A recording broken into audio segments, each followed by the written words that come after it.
আরে আবু বক্কর সকাল থেকে পাইতাছি না, কই গেল? লোকটা তো আমার বিপদে ফেলবো। এই এই আনে বসে কি করো? হ্যাঁ, কি করবো আর ভালো লাগতেছে না, দেশে আর থাকবো না। হ্যাঁ, আরে বুঝেন না, আমাদের দেশে ছোট একটা মন্ত্রী, এমপি, প্রধানমন্ত্রী, প্রেসিডেন্ট, তাদের কোনো কিছু সমস্যা হলে একটু ফাঁদ মারলে কাশে দিলে উদর Singapore, Dubai, Kuwait, Malaysia, America, London চিকিৎসা করতে যা।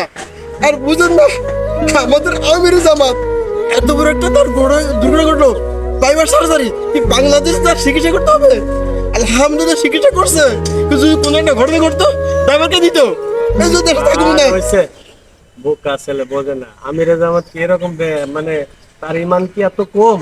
তার ইমান আছে, মন খারাপ করার কিছু নেই। আসো, না, দেশে চিকিৎসা কেন করবে? আমি কই শোনো, সে এটাই দেখায় দিল বাংলাদেশের মানুষকে যে আমার দেশে বড় বড় হসপিটাল আছে, আমার দেশের টাকা আমার দেশেই থাকবে, আমার দেশে চিকিৎসা, আমার দেশের মানুষ আমার দেশের হসপিটালে চিকিৎসা নিবে। আমাদের টাকা কম আছে নাকি? বিগত সরকারের আমলে বা বিগত দিনে আমরা দেখছি কোন বড় বড় এমপি, মন্ত্রী, শিল্পপতি সামান্য অসুখ হলে বিদেশ যায়। হ্যাঁ, সিঙ্গাপুর যায়। আমাদের আমির দেখায় দিলেন যে বাংলাদেশে চিকিৎসা করা যায়। না না, এটা একজন একজন একজন একজন দায়িত্বশীল একজন প্রেসিডেন্টের এটাই কাজ, এটাই মানুষকে, জনগণকে উৎসাহ দেওয়ার জন্য এটাই এটাই ভালো কাজ। দোয়া করো আল্লাহ যেন তাকে সুস্থ করে। ইনশাআল্লাহ দোয়া করি আল্লাহ যেন আমাদের